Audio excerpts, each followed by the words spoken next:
मैं गुज़ार हूँ ख़तीब मजलिस आली जनाब अफ़ज़ाल आब्दी साहब तशरीफ़ लाएँ, इस्तक़बाल अज़ा की मजलिस ख़िताब फरमाएँ। बावाज़ बुलंद नारे सलावत। औज़ु बिल्लाहि मिनश शैतानिर रजीम। बिस्मिल्लाहिर रहमानिर रहीम। अल्हम्दुलिल्लाहिल्लज़ी ला यब्लुगु मिदहतहुल क़ाइलून वला युहसी नग़माहुल आद्दून वला युअद्दी हक़्क़हुल मुज्तहिदून। अल्लज़ी लैसा लिसिफ़तिही हद्दुम महदूद वला नक़्तुम मौजूद वला वक़्तुम मादूद वला अजलुम ममदूद वला यफ़रहुल मनअ वल जुमूद वला युब्दीहिल इताउ वल जूद वहुवल मन्नानु बिफ़वाइदिन निअम व अवाइदिल मज़ीद वल क़िसम वहुवल्लज़ी मौजूदुन ला नअदम वला युद्रिकुहु बअदुल हिमम वस्सलातु वस्सलामु अला रसूलिही नबिय्यिर रहमा व इमामिल अइम्मा व सिराजिल उम्मा अल मुंतखबे मिन तीनतिल करम व सुलालतिल मजदिल अक़दम वारसलहु बिद्दीनिल मशहूर वल अलमिल मासूर वल किताबिल मस्तूर वन नूरिस सातिअ व ज़ियाइल आमे वल अम्रिस सादिक़ व हुवा नबियुहु रसूलुल मुसद्दद वल महमूदिल अहमद वल मुस्तफ़ल अमजद बिल क़ासिम मुहम्मद आलिहि तय्यबीन अत्ताहिरीन अल मासूमीन अल मज़लूमीन वलानतुल्लाहि अला आदाइहिम अजमईन मिन यौमिना हाज़ा इला यौमिद्दीन। अम्मा बाद फ़क़द क़ाल अल्लाहु सुब्हानहु तबारक व तआला फ़ी किताबिहिल मुबीन व हुवा अस्दक़ुस सादिक़ीन व क़ौलुहुल हक़। बिस्मिल्लाहिर्रहमानिर्रहीम। हल अता अलल इंसानि हीनुम मिनद दहरि लम यकुन शयअम मज़कूरा इन्ना खलक़नल इंसान मिन नुतफ़तिन अमशाजिन नब्तलीहि फजअलनाहु समीअम बसीरा इन्ना हदैनाहुस सबीला इम्मा शाकिरन व इम्मा कफूरा। एक सलावत।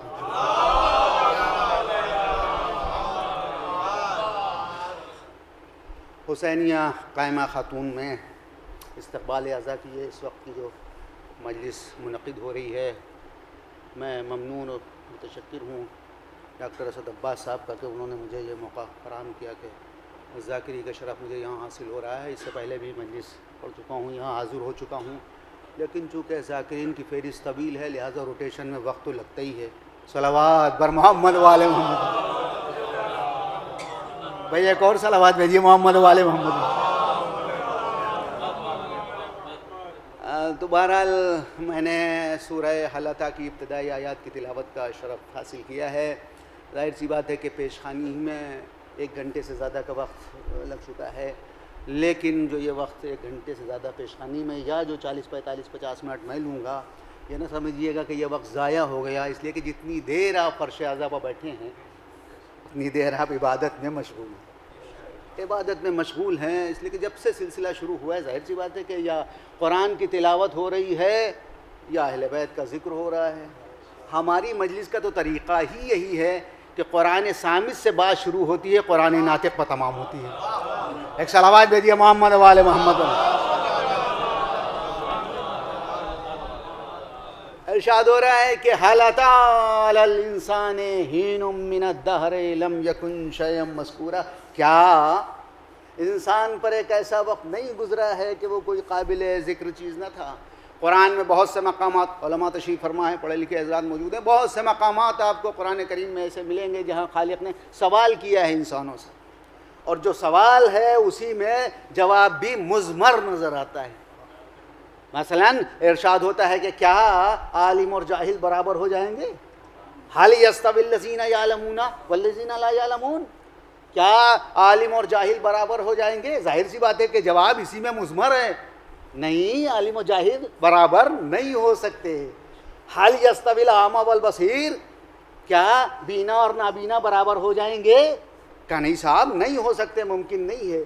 मालूम हो कि जवाब इसी में इम्प्लाइड है, जो सवाल किया जा रहा है उसी में जवाब भी मुज़मर है। यहाँ भी खालिक कह रहा है हल अता अलल इंसान हीनुम मिनद्दहर लम यकुन शयअन मज़कूरा, क्या इंसान पर एक ऐसा वक्त नहीं गुजरा है कि वो कोई काबिल ज़िक्र चीज़ न था? यकीनन जवाब इसी में मुज़मर है कि हाँ हाँ, यकीनन इंसान पर एक ऐसा वक्त गुजरा है कि वो कोई काबिल ज़िक्र चीज़ न था। इसलिए कि जब मौजूद ही न था तो काबिल ज़िक्र कहाँ से होता? जब मौजूद ही न था तो काबिल ज़िक्र कहाँ से होता? वो तो जब किसी ने वजूद अता किया है तब ये काबिल ज़िक्र हुआ है। किसी ने वजूद अता किया है तब ये काबिल ज़िक्र हुआ है। और जिसने वजूद अता किया है वो खुद कह रहा है इन्ना खलक़नल इंसान मिन नुत्फ़तिन अमशाज, हमने इंसान को आब मखलूस से खल्क़ किया है। कितना फोर्स है इस इन्ना में, हमने खल्क़ किया है इंसान को। इन्ना खलक़नल इंसान मिन नुत्फ़तिन अमशाज, हमने इंसान को आबे मखलूस से खल्क़ किया है। कुरान करीम में अगर आप देखेंगे तो आपको ये अंदाज़ा होगा और ये मिलेगा कि कहीं खालिक मैं कहता है और कहीं हम कहता है। जब उलूहियत या खुसूसियत उलूहियत का जिक्र करना होता है तब खालिक मैं कहता है, लेकिन जहां इम्कानी ताकतों को चैलेंज करना होता है वहां हम कहता है। इन्ना नहनु नज़्ज़लना ज़िक्र व इन्ना लहू लहाफ़िज़ून, हमने जिक्र को नाजिल किया है और हम ही इसकी हिफाजत करने वाले हैं। गोया इम्कानी ताकतों का एक चैलेंज है कि जब हम हिफाजत करने वाले हैं तो इसको मिटा कौन सकता है? जब हम हिफाजत करने, हमने नाजिल किया, हम हिफाजत करने वाले हैं तो इसको मिटा कौन सकता है? इसमें कोई घटा नहीं सकता कुछ, इसमें कुछ बढ़ाया नहीं जा सकता। किसकी मजाल है कि कुछ इसमें बढ़ा दे या इसमें कुछ घटा दे? हम हिफाजत करने वाले हैं, घटा नहीं सकता, इसमें से कुछ घटा नहीं सकता और न बढ़ा सकता है। अगर बढ़ा दिया जाए तो ऐसा लगेगा जैसे मखमल पर टाट का पेवन लगा दिया गया है। न घटाए, हमने नाजिल किया, हमें हिफाजत करने वाले इम्कानी ताकतों को। वो एक चैलेंज है। इन्ना अतैना कल कौसर, है मेरा रसूल, हमने आपको कसरत नस्ल अता की है। चैलेंज है इम्कानी ताकतों को, मेरे रसूल हमने आपको कसरत नस्ल अता की है। तो जब हमने कसरत नस्ल अता की है तो अब किसकी मजाल है कि जो आपकी नस्ल को ख़त्म कर दे और तमाम कर दे और मुनक़ता कर दे? नहीं, हम आपकी नस्ल को क़यामत तक कायम रखेंगे। एक सलामत भेजिए मोहम्मद वाले मोहम्मद। आपकी नस्ल को कौन ख़त्म कर सकता है? हमने कसरत नस्ल अता की, हम आपकी नस्ल को क़यामत तक कायम रखेंगे। तो इम्कानी ताकतों का एक चैलेंज होता है। यहाँ भी खालिक कह रहा है हमने इंसान को खल्क़ किया है, हम खालिक हैं। कोई और खालिक हो तो बताओ, किसने खल्क़ किया इस इंसान को? इन्ना खलक़नल इंसान मिन नुत्फ़तिन अमशाज, हमने इंसान को आबे मखलूस से खल्क़ किया है। और जिसने खल्क़ किया है वही इंसान की खिलकत का मकसद भी बता रहा है कि क्यों खल्क़ किया है।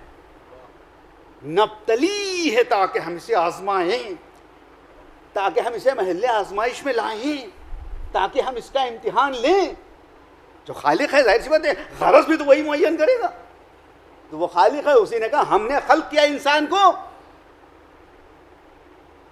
आजमाइश के लिए और इम्तिहान के लिए। देखिए कायनात में इतनी मखलूक है, अल्लाह ने किसी के लिए नहीं कहा कि हमने इसे आजमाइश और इम्तिहान के लिए खल्क़ किया है, मगर इंसान के लिए खालिक फरमाता है कि हमने इसे इम्तिहान के लिए खल्क़ किया। याद रखिए इंसान के अलावा किसी और मखलूक से यह मकसद पूरा ही नहीं हो सकता, यानी किसी और मखलूक का इम्तिहान लिया ही नहीं जा सकता। कोई और मखलूक महल्ले आजमाइश में लाई ही नहीं जा सकती। क्यों? इसलिए कि जितनी मखलूकात हैं अगर आप उनको देखेंगे तो वो सब एक रुखी मखलूक हैं, या रुख पस्ती की तरफ है या रुख बुलंदी की तरफ है। मसलन इंसान के एक तरफ हैवान है जिनका रुख पस्ती की तरफ है, जिनमें बुलंद होने की सलाहियत नहीं है।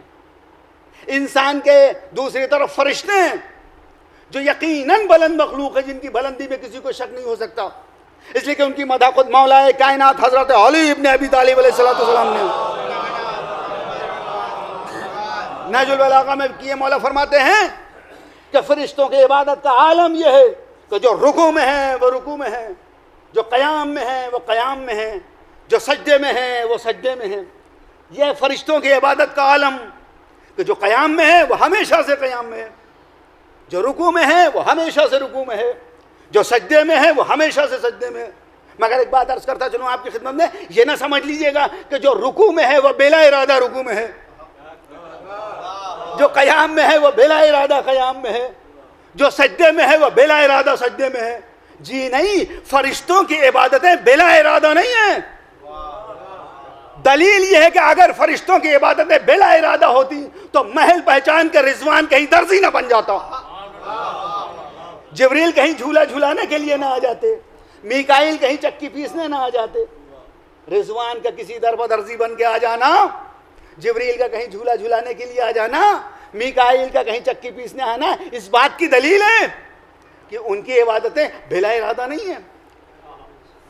अब जो और बात है कि उनका इरादा हमेशा अच्छाई की तरफ जाता है, उनका इरादा कभी बुराई की तरफ नहीं जा सकता। क्यों? इसलिए कि फरिश्ते अक्ल रखते हैं, इनके पास वो नफ्स नहीं है जिसमें ख्वाहिशें पैदा होती हैं, लिहाजा बुराई की तरफ जा ही नहीं सकते।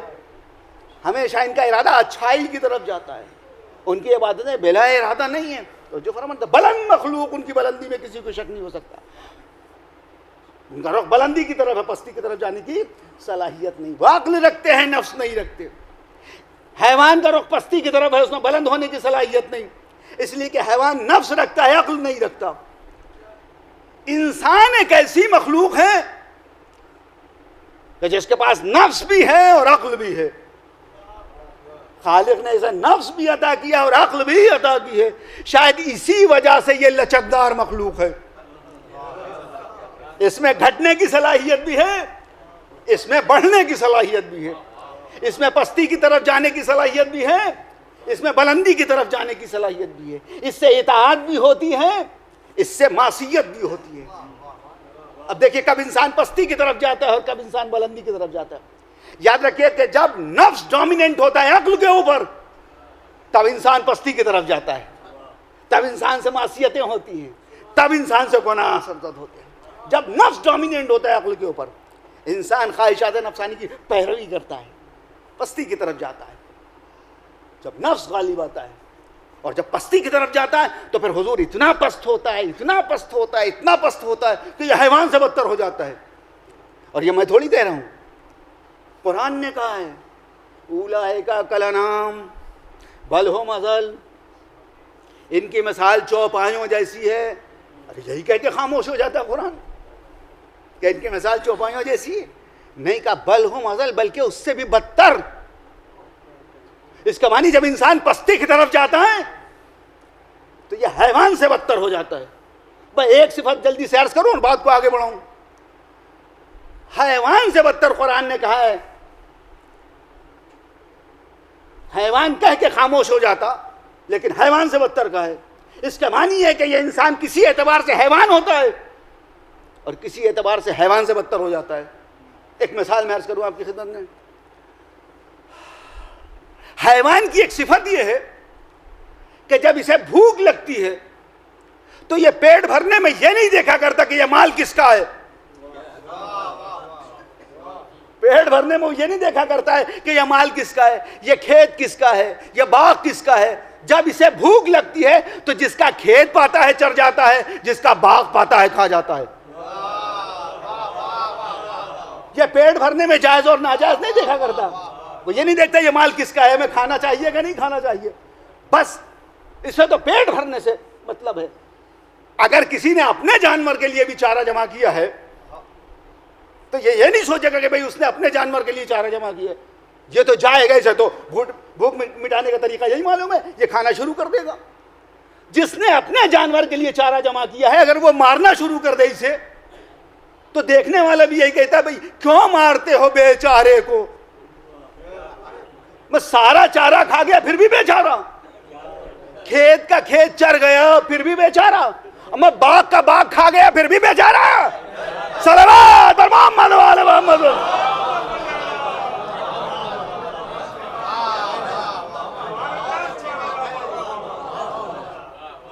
क्यों मारते हो बेचारा, सब खा गया उसके बाद भी बेचारा। ये बेचारा क्यों कहा जाता है? तो बेचारा इसलिए कहा जाता है कि अक्ल नहीं रखता है। इसे पेट भरने का यही तरीका मालूम है।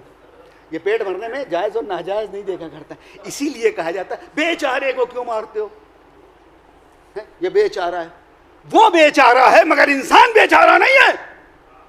इंसान को तो खालिक ने अक्ल अता की है।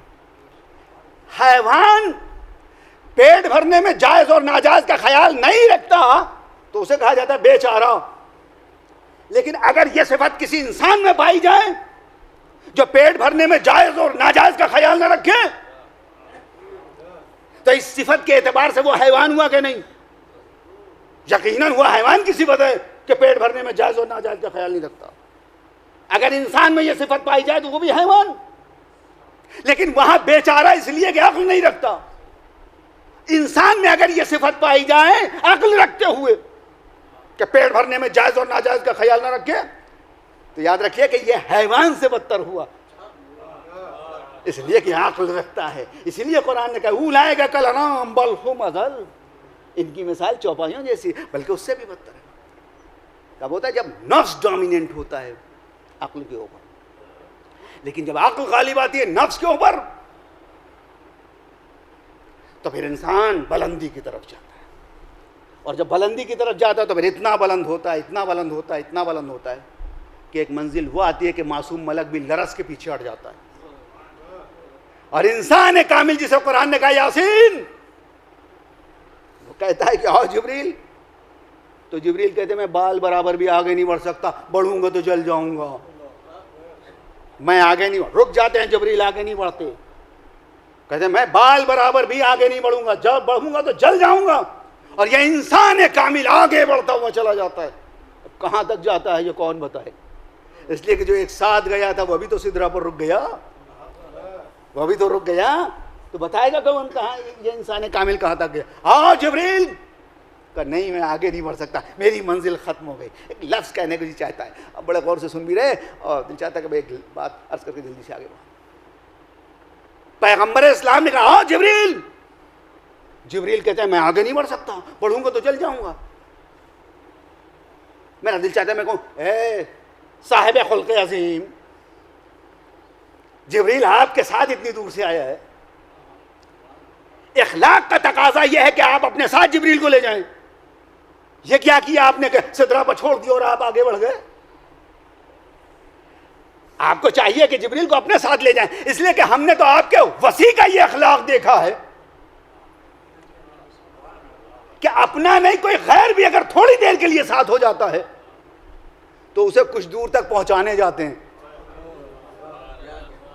तो आप तो साहिब खुल्क़ अज़ीम हैं, आप कहिए जिब्रील आओ तुम मेरे साथ, मेरे साथ आओ। ये कौन सा अखलाक है कि आपने जिब्रील को छोड़ दिया सिदरा पर आगे बढ़ गए? तो आज अपने पैगंबर इस्लाम जवाब दे नादान, तूने मेरे कहने पर गौर नहीं किया।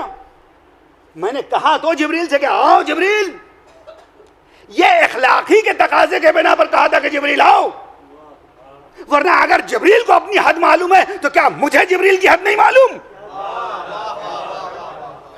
मुझे भी तो जिब्रील की हद मालूम है, मैं जानता हूं कि जिब्रील की यह हद है, जिब्रील इससे आगे नहीं बढ़ सकता। इखलाक के तकाजे के बिना पर मैंने कहा आओ जिब्रील, ये मलक है, बशर नहीं है जो अपनी हद से बढ़ जाए। ये अपनी हद से नहीं बढ़ेगा, इसकी हद यही है। मगर मैं हाथ जोड़ के अर्ज करूंगा सरकार यकीनन ये मलक है, बशर नहीं है जो हद से बढ़ जाए। अगर ये बढ़ेगा तो जल जाएगा। लेकिन सरकार आप इरशाद फरमा दिए जिब्रील आओ, तुम अगर खुद से बढ़ोगे तो जल जाओगे। मैं तुमसे कह रहा हूं आओ, तुम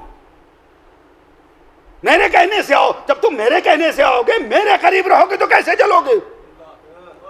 सरकार जब जिब्रील आपके साथ रहेगा, आपके पास रहेगा, आपके करीब रहेगा तो कैसे जलेगा? तो आज अपने जवाब दे नादान, मैं दुनिया को यही बताना चाहता हूं, जो अपनी हद से बढ़ जाएगा वो मेरे करीब रह के भी जलने से बच नहीं सकता। सलावत बर मोहम्मद व आले मोहम्मद।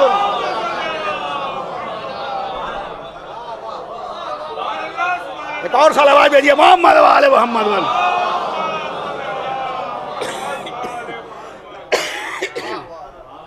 इंसान एक कामिल है, आगे बढ़ता है तो कहां तक जाता है ये कौन बताए? जल्दी से। जब अक्ल गालिब आती है नफ्स के ऊपर, तब इंसान बुलंदी की। नहीं, मुझे कहने दीजिए, जब अक्ल गालिब आती है नफ्स के ऊपर तो नफ्स भी इतना पाको पाकीज़ा और तय्यब व ताहिर हो जाता है कि खालिक इस नफ्स को अपना नफ्स कह देता है, इस नफ्स को अपना नफ्स कह देता है। और साहिब नफ्स खुद नहीं कहता कि माबूद मेरे नफ्स को खरीद ले, वो तो हुक्म नबी से बिस्तरे नबी पर नबी बन के सो जाता है। वो तो हुक्म नबी से, नबी ने कहा या अली आओ तुम मेरे बिस्तर पर सो जाओ। मौला अली पूछ सकते थे या रसूलल्लाह मेरे लेटने से मेरी जान महफूज रहेगी? हिजरत के वक्त रसूल इस्लाम का सीना मुबारक कितना है? कसब 53 साल, 40 साल की खामोश जिंदगी, 13 साल की तबलीगी जिंदगी, 53 साल। मौला अली पैगंबर इस्लाम से कितने छोटे हैं? 30 साल। अली का सिन कितना है हिजरत के मौके पर? 23 साल।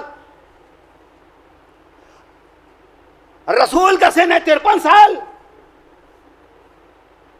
और अली का सिन 23 साल। छोटे हैं अली 20 साल का तकरीबन।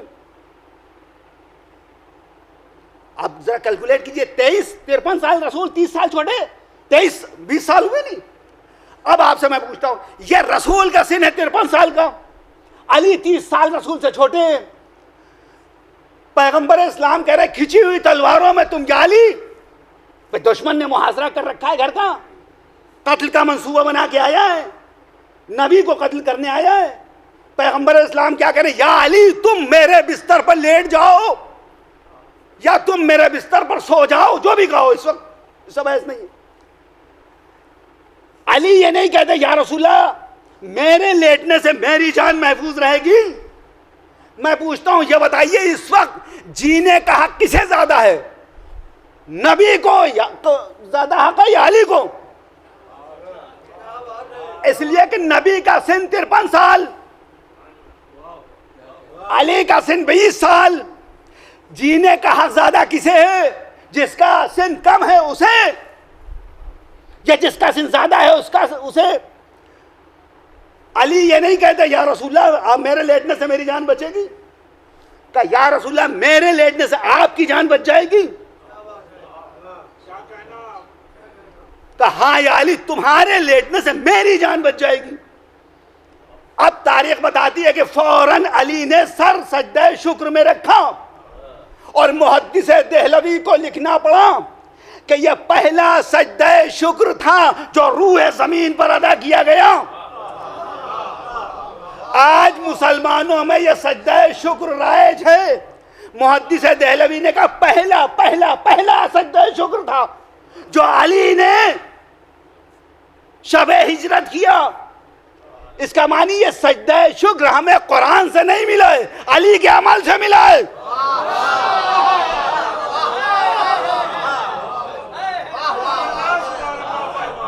ये कुरान से नहीं मिला, अली के अमल से मिला है। फौरन सजदे शुक्र अदा किया। पालने वाले तेरा शुक्र है कि तूने मुझे मोहम्मद का फिदिया करार दिया। सजदे पहला सजदे शुक्र वो कहते हैं। और उसके बाद मौलाए कायनात शब हिजरत बिस्तर नबी पर लेटे। मौला फरमाते जैसा मैं शब हिजरत सोया वैसा कभी नहीं सोया, हुक्म नबी से। देखिए मैं अर्ज कर दूं आपकी खिदमत में, अगर अली खुले हुए अली होते तो उनके लिए कोई खतरा नहीं था।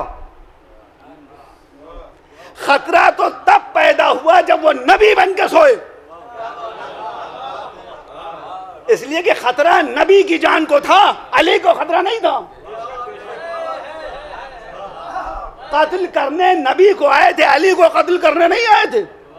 दुनिया में मैंने देखा है कि लोग भेष बदलते हैं, मगर भेष वो बदला जाता है जिससे खतरा दूर हो। मैंने भेष बदलते लोगों को देखा है, जब जान का खतरा होता है तो कभी बुर्का ओढ़ के निकला जाता है, कभी कोई और अंदाज अख्तियार किया जाता है। यानी भेष वो बदला जाता है जिससे खतरा दूर हो। अली ने शबे हिजरत भेष वो बदला जिससे खतरा और करीब आ गया। मैंने अर्ज किया कि अगर अली खुले हुए अली होते तो उनके लिए कोई खतरा नहीं था। वो तो खतरा तब बढ़ गया या यूं कहूं कि खतरा तब पैदा हुआ जब वो नबी बन के सोए। सारी रात मौला शबे हिजरत सोते रहे। मौला फरमाते जैसा मैं शबे हिजरत सोया वैसा मैं कभी नहीं सोया। 4 मिसरे मुझे याद आते हैं इस मौके पर। मुझे अमरोहे में मौलाना इबादत साहब अल्लाह मकामा ने सुनाए थे हिजरत से मुताल्लिक, किसी शायर के हैं, मुझे नाम नहीं याद है, बिल्कुल सादे से मिसरे। वो कहता है और उसका मफहूम यही है कि सारी जिंदगी में, पूरी जिंदगी में मेरा मौला एक ही रात तो सोया है। इसलिए कि तरीका यह था मौला का कि रातों को पुश्ता मुबारक पर गल्ले की बोरियां रोटियां लाद के गुरबा के यहाँ पहुंचाया करते थे, या इबादत इलाही में मशगूल रहते थे, सारी रात इबादत किया करते थे। मगर आज मौला फरमाते जैसा मैं शबे हिजरत सोया वैसा कभी नहीं सोया।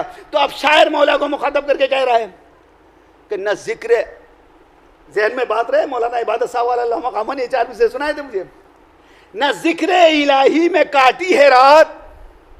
शायर मौला से कह रहा है न जिक्र इलाही में काटी है रात, न याद इलाही में रोए हो तुम, नहीं पुश्त पर बोरिए के निशान जरूर आज बिस्तर पर सोए हो तुम।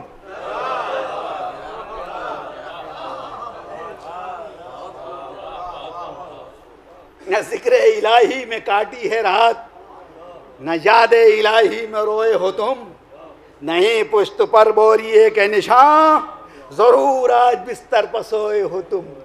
एक ही रात तो मेरा मौला सोया शब हिजरत, और ये सोना निगाह कुदरत में इतना खरा था कि खालिक ने चाहा कि इस सोने को खरीद लिया जाए। नबी हिजरत करके चले गए, अली बिस्तर रसूल पर सो रहे हैं। ये सोना निगाह कुदरत में कुछ इतना खरा था कि खालिक ने चाहा इस सोने को हम खरीद लें। अब मुझे हवाला मुझसे ना पूछेगा, मैं अपने लफ्जों में अर्ज करूं कि मुझे तो ऐसा लगता है कि अब खालिक ने कहा होगा मेरे हबीब अली का ये सोना मैं खरीदना चाहता हूं। पालने वाले तू खरीदेगा अली का सोना का, मैं खरीदना चाहता हूं। ऐसा करो तुम बीच वाले बन के इस सोने का सौदा करा दो, तुम इस सोने का सौदा करा दो। और नबी ने वहीं से कहा होगा या अली तुम अपना सोना बेचोगे? मेरे मौला ने कहा खुदा के रसूल ये सोना खरीदेगा कौन? का तुम ये बताओ कीमत क्या लोगे? अली बताओ तुम सोने की कीमत क्या लोगे? मेरे मौला ने कहा होगा या रसूलल्लाह कीमत मैं खरीदार देख के बताऊंगा।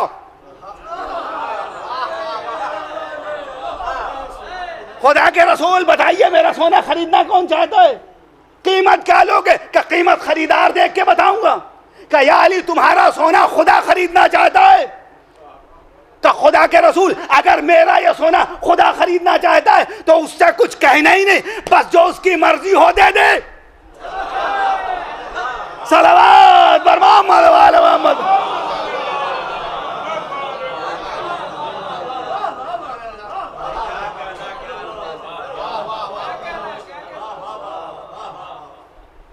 जो उसकी मर्जी हो दे दे। खालिक ने कहा अच्छा तुमने मेरी मर्जी पर छोड़ा। वमिनन्नासे मय्यशरी नफ्सुहु इब्तिगा मर्ज़ातिल्लाह सल्लल्लाहु अलैहि मोहम्मद।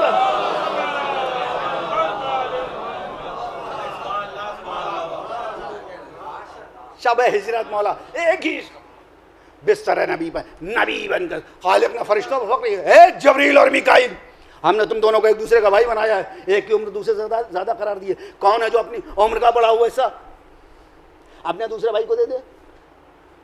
नाम नहीं लिया खालिक ने, जिब्रील से नहीं कहा या मिकाईल से। तुम्हारी उम्र नो, दोनों से सवाल, तुम दोनों में से एक की उम्र ज्यादा है, कौन है जो अपनी उम्र का बड़ा हुआ हिस्सा दे दे? मासूमाना जवाब दिया फरिश्ते, पालने वाले हम तो चाहते हैं कि सारी उम्र तेरी इबादत करें। मकसद ये है, जहन में ये है कि बस इबादत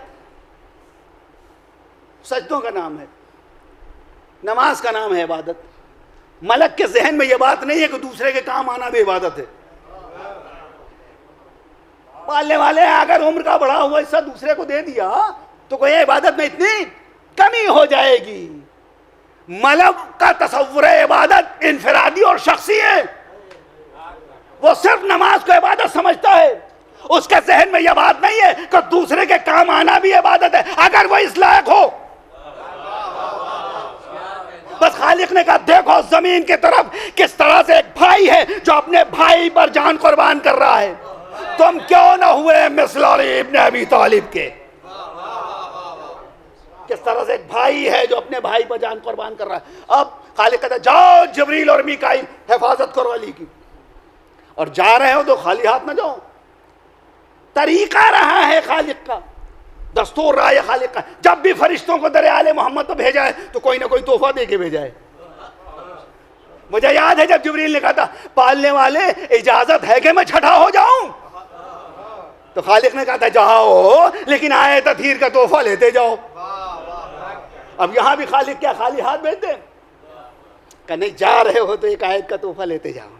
वामिनन्ना से मैं यशरी नफ्स मरजातिल्लाह, इंसानों में एक वो है जो रजा इलाही के लिए अपने नफ्स को बेच देता है। खालिक ने अली का नफ्स खरीदा शब हिजरत, अपनी मर्जी अली के हवाले कर दी। अब अली का नफ्स अली का नहीं, अल्लाह का नफ्स है। अल्लाह की मर्जी, अली की मर्जी। अब अगर किसी को शौक हो अली से बैअत लेने का तो वो खुदा के पास जाए, और अगर कोई चाहता हो कि अल्लाह राजी हो जाए तो वो दुआओं से राजी नहीं होगा, अली को मौला मानने से राजी होगा। मर्जी अली की, ऐसा पाको पाकीज़ा है नफ्स। दो जुमले अर्ज करो, जल्दी से बात तमाम कर रहा हूं। अली नफ्सुल्लाह है। देखिए अली ऐनुल्लाह भी हैं, अली उज़्नुल्लाह भी हैं, अली लिसानुल्लाह भी हैं, अली वजहुल्लाह भी हैं, अली जंबुल्लाह भी हैं। लेकिन खालिक ने जब नफ्सुल्लाह कह दिया तो अब अलग से चाहे वो ऐनुल्लाह ना कहता, जंबुल्लाह ना कहता, उज़्नुल्लाह ना कहता, लिसानुल्लाह ना कहता, तब भी कोई फर्क नहीं पड़ता था। इसलिए कि यूं अगर आप अलग अलग देखें तो जितने आज़ाओ जवारे हैं सबके काम अलग अलग हैं। आपका काम है देखना, उसका सुनने से कोई ताल्लुक नहीं है। कानों का काम सुनना, उसका देखने से कोई ताल्लुक नहीं है। जबान का काम है बोलना, उसका सुनने या देखने से कोई ताल्लुक नहीं। सबके काम बटे हुए हैं, लेकिन जब नफ्स की मंजिल आती है तो सब काम एक के हो जाते हैं। देखती आंखें हैं, आप कहते हैं मैंने ये चीज देखी, सुनते आपके कान हैं, आप कहते हैं मैंने ये बात सुनी, बोलती आपकी जबान है, आप कहते हैं मैंने ये बात कही, आते हैं चलते हैं आपके कदम, आप कहते हैं मैं वहां तक गया। मालूम है नफ्स का काम यह है कि वो आज़ा की कसरत को वहदत में बदल देता है। अगर खालिक ऐनुल्लाह कहे तो अली का देखना सिर्फ अल्लाह का देखना हो, अगर उज़्नुल्लाह कहा जाए तो अली का सुनना सिर्फ अल्लाह का सुनना हो, अगर लिसानुल्लाह कहा जाए तो अली का बोलना सिर्फ अल्लाह का बोलना हो। लेकिन जब नफ्सुल्लाह कह दिया तो अली का देखना अल्लाह का देखना, अली का सुनना अल्लाह का सुनना, अली का बोलना अल्लाह का बोलना, सारे काम अल्लाह के हो गए। इसलिए कि नफ्सुल्लाह कह दिया, नफ्सुल्लाह है अली। अली नफ्सुल्लाह, एक सलावत दीजिए मोहम्मद वाले मोहम्मद।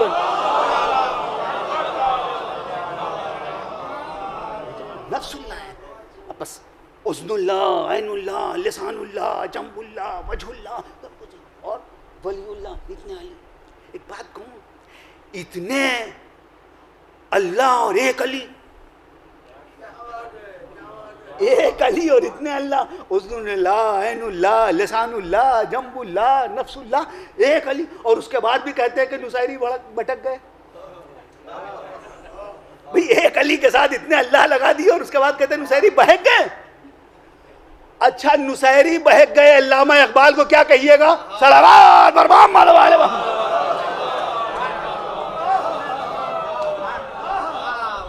इमाम शाफी को क्या कहिएगा? अल्लामा इकबाल को क्या कहिएगा? भाई इमाम शाफी ने भी तो यही कहा था, शाफी मरते मर गया मगर वो ये नहीं समझ सका कि उसका रब अल्लाह है या अली। और लोग लिख के कलम तोड़ देते हैं, इन्होंने ये कह के दम तोड़ दिया।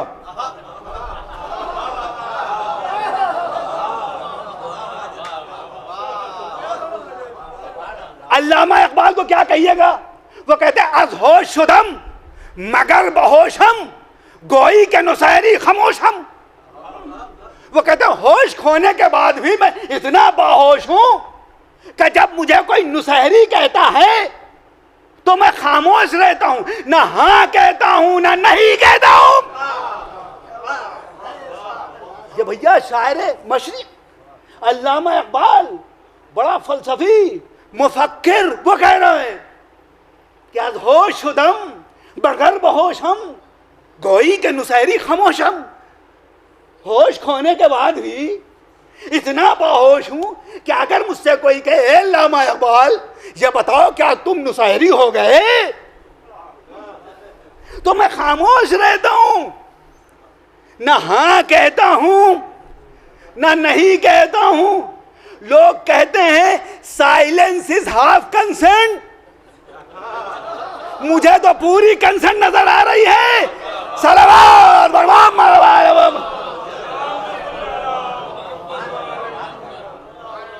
नफ्स अली ने बच, नफ्सुल्लाह इतना पाको पाक, मतलब ऐसा पाको पाकीज़ा नफ्स होता है तब गदीर में मौला बनता है।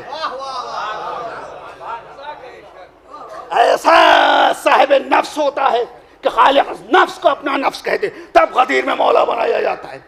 और इसे एहतमाम के साथ कि या अय्युहा रसूल बल्लिग मा उन्ज़िला इलैका मिन रब्बिक व इन लम तफ़अल फमा बल्लग़्त रिसालतह, है मेरा रसूल तबलीग कर दो और पहुंचा दो वो पैगाम जो तुम्हारे रब की तरफ से तुम पर नाजिल किया गया है। और अगर ये ना पहुंचाया तो गोया कोई कार्य रसालत अंजाम ही नहीं दिया। खालिक कह रहा है वही लम तफल, if you do not do it, अगर ऐसा ना किया तो कुछ किया ही नहीं। 23 साल की तबलीगी जिंदगी आपके सामने, कांटों पर चले, पत्थर खाए, कूड़ा फेंका गया, वतन छोड़ना पड़ा, जंगें लड़ना पड़ी, और खालिक क्या करे, ये ना पहुंचाया तो कुछ ना पहुंचाया। याद रखिए मैं इस मंजिल पर अर्ज किया करता हूं कि ये खालिक रसूल से नहीं कह रहा है कि अगर तुमने ये ना पहुंचाया तो कुछ ना पहुंचाया। रसूल की पूरी जिंदगी खालिक के सामने, जिसने अपने रसूल से खुद कहा है मेरे रसूल कुल इन्ना सलाती व नुसुकी व महयाया व ममाती लिल्लाहि रब्बिल आलमीन, कहिए हमारी नमाजें, हमारी इबादतें, हमारा जीना, हमारा मरना सब अल्लाह के लिए। तो जिसकी पूरी जिंदगी अल्लाह के लिए हो और खुद परवरदिगार कह रहा हो कि आप कहिए, वो कह नहीं रहा है, क्या उससे ये उम्मीद की जा सकती है कि किसी हुक्म के लिए कह देता खालिक इस हुक्म से बाज रख, हमें सब कुछ हम कर सकते हैं, अली की विलायत का ऐलान नहीं कर सकते, क्या मुमकिन था? ये क्यों कह रहा, अगर ये ना पहुंचाया।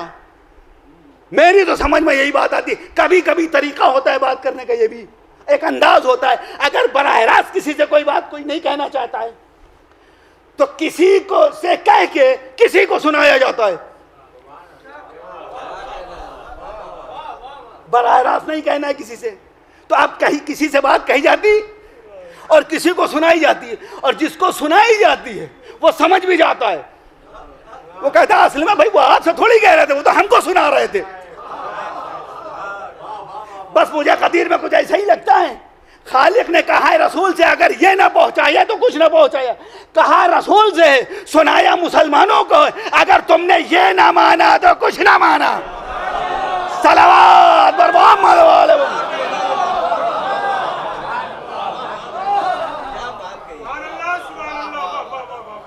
और दलील मौजूद है वही कदीर में, जो हारिस ने बढ़ के कहा आपने सब कुछ पहुंचाया, मान लिया हमने। ये बताइए अली की विलायत का ऐलान आपने खुद किया है या खुदा का हुक्म है? अगर आपने खुद से विलायत अली का ऐलान किया तो नहीं मानेंगे, और अगर हुक्म खुदा तो कहता उस पर अज़ाब नाजिल हो। रवायतें कहती हैं अभी नाके तक पहुंचा नहीं था कि एक आसमान से पत्थर नाजिल हुआ और वहीं पर उसका खात्मा हो गया, मुंह मांगा अज़ाब मिल गया। यह हारिस कौन? आप ये बताइए, कलमा पढ़ रहा था क्या नहीं? अल्लाह की वहदानियत का इकरार कर रहा है, रसूल की रसालत का।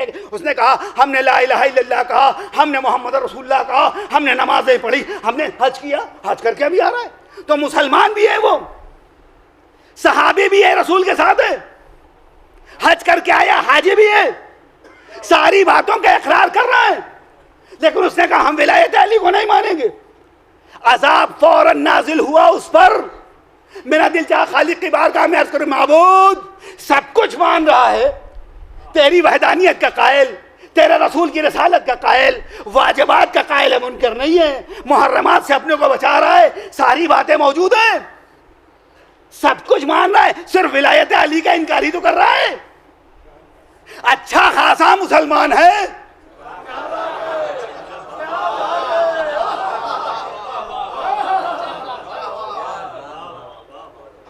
पालने वाले छोड़ दे इसे। और सिर्फ मुसलमान ही नहीं है, हाजी है, अभी अभी हज करके आया है, और हाजी नहीं सहाबी भी है, रसूल के साथ है। पालने वाले छोड़ दे, सिर्फ विलायत अली को तो नहीं मान रहा है। का नादान सब कुछ माने, लेकिन अगर अली की विलायत को नहीं मानेगा तो छोड़ेगा नहीं। माबूद छोड़ दे, सहाबी है, का सहाबी हो या वहाबी। सलावत पर मोहम्मद वाले बाबू।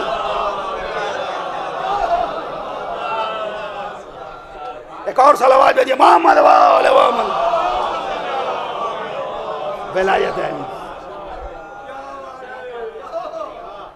विलायत अली को नहीं। विलायत अली का अगर मुनकिर है सब कुछ मानने के बाद, अगर अली की विलायत का इनकार किया तो कोई अमल काबिल कबूल नहीं है। याद रखिए, करबला में जो मुखालिफिन थे वो कौन थे? नमाज वो भी पढ़ रहे थे, पढ़ रहे थे नहीं पढ़ रहे थे, वो भी अपने को मुसलमान कह रहे थे।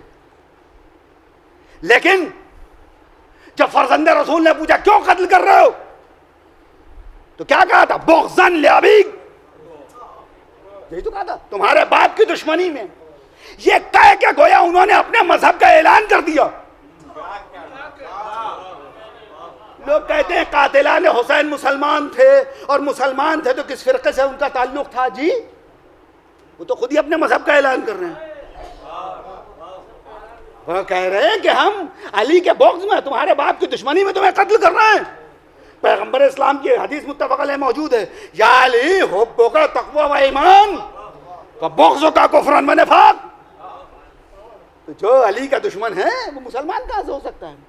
कातिलान हुसैन का मजहब ला मजहबियत, उनका दीन बेदीनी, इस्लाम से क्या ताल्लुक है भाई?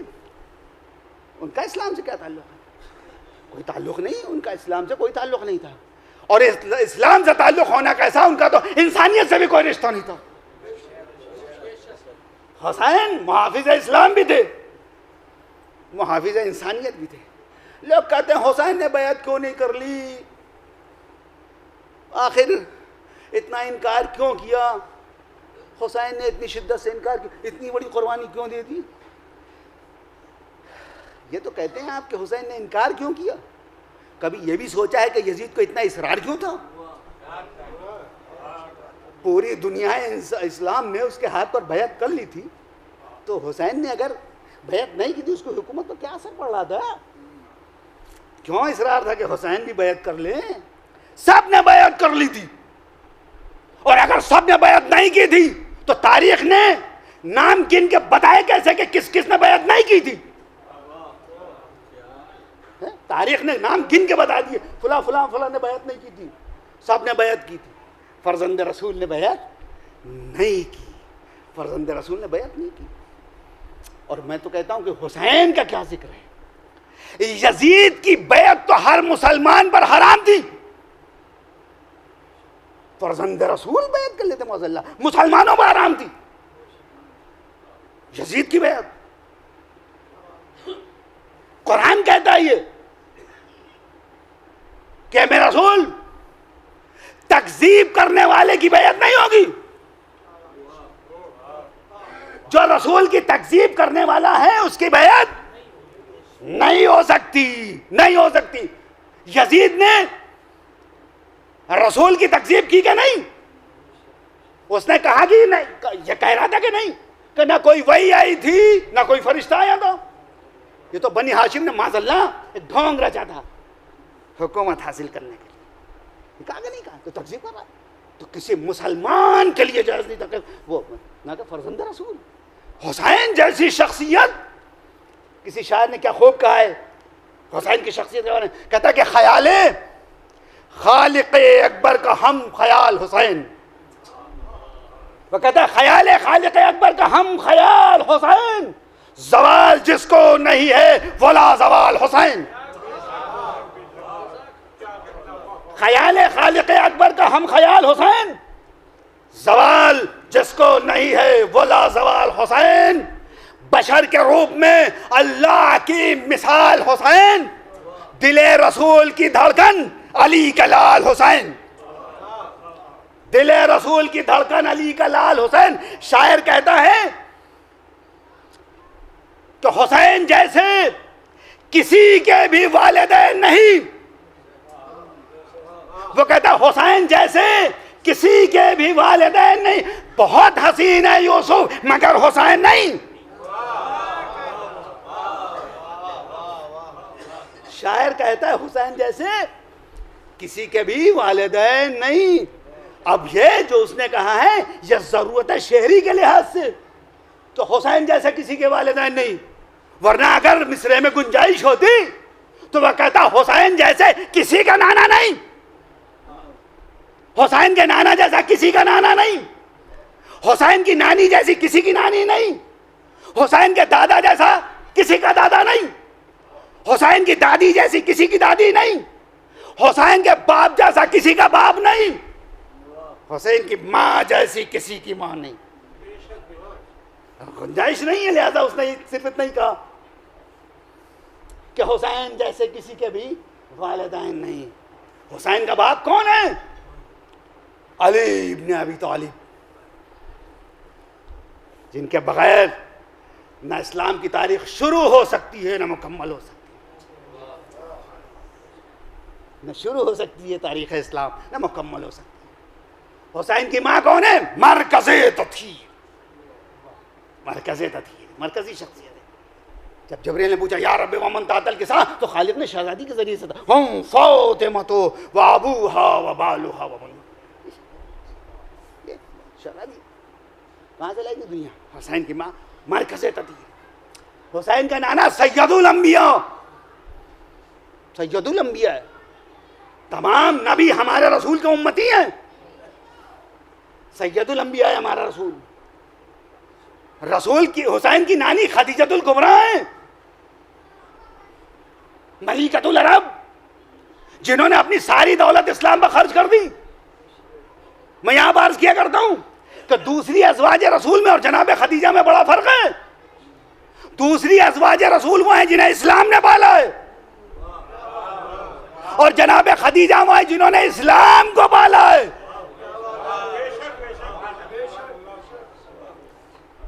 हुसैन के दादा हैं अबू तालिब, तो मोहसिन इस्लाम है,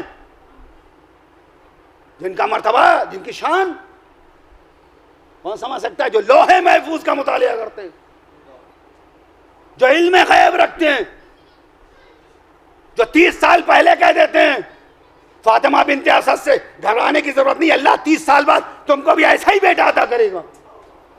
क्या नाम है? अबू तालिब। जो सूरा नाजिल होने से पहले शेर कहता है तो ऐसा लगता है जैसे कुरान की तर्जुमानी हो रही है। अलम तालम अन्ना वजदना, एक सलावत भेजिए मोहम्मद वाले मोहम्मद। जनाब अलम तालम अन्ना वजदना मोहम्मदन नबियन का मूसा खुत्तफिया बिल कुतुब।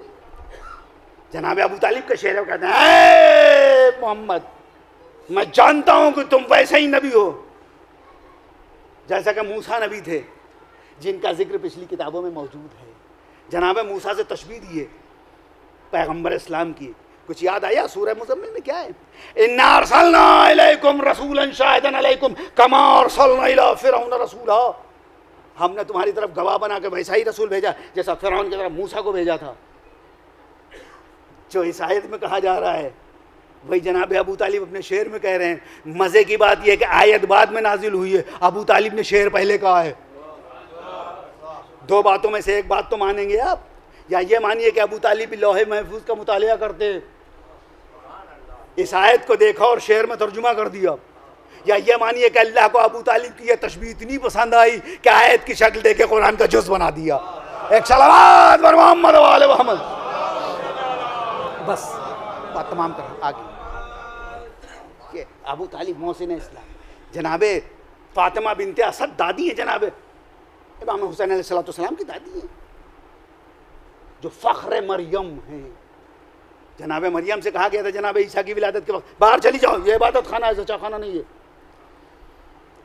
और जनाबे फातिमा बिनते असद को दीवार में दर बना के बुलाया गया। ये जनाबे फातिमा बिनते दादी है हुसैन की, या अज़मत है इमाम हुसैन। अब मुझे एक लफ्ज़ कहने दीजिए, जिस हुसैन के बाप का नाम है अली, माँ का नाम है फातिमा ज़हरा, नाना का नाम है मोहम्मद मुस्तफ़ा, नानी का नाम है खदीजतुल कुबरा, दादा का नाम है अबू तालिब, दादी का नाम है फातिमा बिनते असद।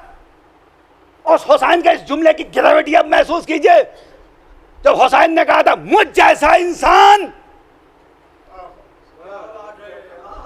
यजीद जैसे की बैत नहीं करता, मुझ जैसा इंसान यजीद जैसे की बैत नहीं, हुसैन बैत कर लेते। सवाल ये मैंने अर्ज किया, आम मुसलमान पर हराम थी बैत यजीद की, न कि हुसैन इब्न अली जिनके हाथ बैत लेने के लिए थे, बैत करने के लिए नहीं। इमाम वक्त थे, नहीं मैं अर्ज करूं अपने वक्त के मोहम्मद थे, अपने वक्त के मोहम्मद थे। हुसैन बैत कर लेते तो इस्लाम मिट गया होता। ये जो आज मजलिसें हो रही हैं, ये उसी कुर्बानी की याद के सिलसिले में। दुनिया गम से घबराती है, खुशी को पसंद करती है, लेकिन गम करबला ऐसा गम है कि मोमिनीन ये चाहते हैं कि इसमें कमी ना हो, हाँ इजाफा जितना ज्यादा हो सकता है हो जाए।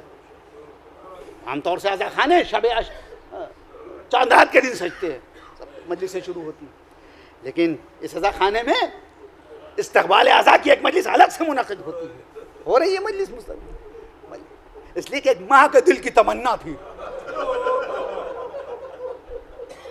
जब वाक़या करबला बयान हुआ है तो शहजादी ने यही तो पूछा था, बाबा जब मेरा हुसैन शहीद होगा तो आप मौजूद होंगे? कहा नहीं बेटी मैं नहीं। अली होंगे? कहा नहीं अली मैं रहूंगी। नहीं बेटी तुम भी। हसन होंगे? कहा हसन भी नहीं। ए बाबा फिर मेरे बच्चे पर रोएगा कौन? मेरे बच्चे की सफ़े अज़ा कौन बिछाएगा? मैं कहूँगा शहजादी आके देखिए, हुसैनिया कायमा खातून में आपके बेटे का मातम हो रहा है, ये आज़ादार आपकी खिदमत में हुसैन की ताज़ियत पेश कर रहे हैं। हुसैन का अल्लाह अल्लाह, हर फर्श आज़म, हर मजलिस में सैयदा जाती हैं, सैयदा जाती हैं, रुमाल मुंतज़िर रहता है उनका, रुमाल मुंतज़िर रहता है। खबर शहादत सुनाई गई और बाब अज़ा बस मैं अर्ज़ कर रहा हूँ आपकी खिदमत में कि ये गम ऐसा गम जिसकी याद तो हर मुसलमान को मनाना ही चाहिए। अभी आप देखें कि बकरीद के दिन 10 ज़िलहिज्जा को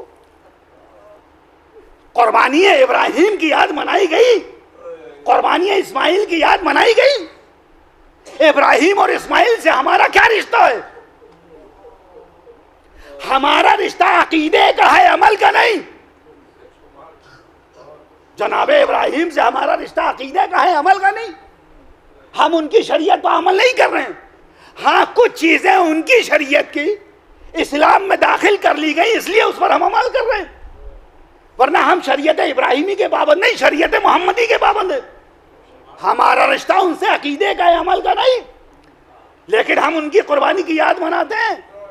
मैं पूछता हूं दुनिया इस्लाम से, जिससे हमारा रिश्ता अकीदे और अमल दोनों चीजों का है, क्या हम उसकी कुर्बानी की याद ना मनाएं? हुसैन की कुर्बानी मोहम्मद मुस्तफा की कुर्बानी है। अगर कोई ये कहे कि 10 मुहर्रम सन 61 हिजरी को मोहम्मद मुस्तफा कहां थे, तो मैं कहूंगा इतना बताइए आप कि जनाबे इब्राहिम ने इस्माइल से क्या कहा था? यही तो कहा था, बेटा मैं बराबर ख्वाब देख रहा हूं कि तुम्हें अपने हाथ से ज़िबा कर रहा हूं। ये कहने की जरूरत क्या थी? क्या वो ये नहीं जानते थे कि ये हुक्म परवरदिगार है? इस्माइल को ले जाते और मंजिल से में ले आते, छुरी चला देते, गले पर लेटाते और पेशानी के बल और गले को छुरी चला देते। लेकिन ये नहीं किया, कहा बेटा मैं बराबर ख्वाब देख रहा हूं, बताओ तुम्हारी राय क्या है? कहा बाबा जान जो हुक्म परवरदिगार है उस पर अमल कीजिए।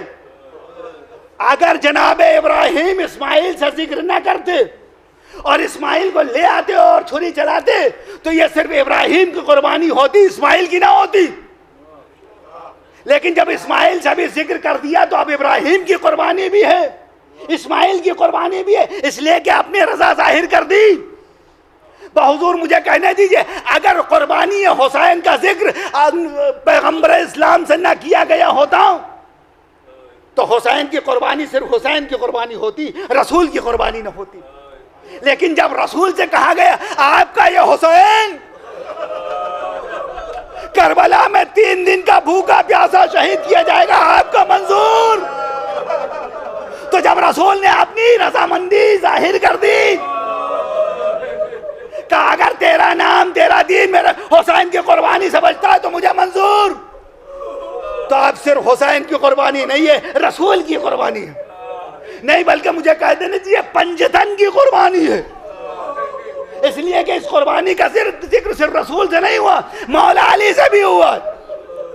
मौला अली भी बैठे हैं, वो भी सुन रहे हैं कि हुसैन शहीद हो गए। ये नहीं कहा या रसूल अल्लाह ये नहीं हो सकता है मेरा लाल हुसैन बच जाए।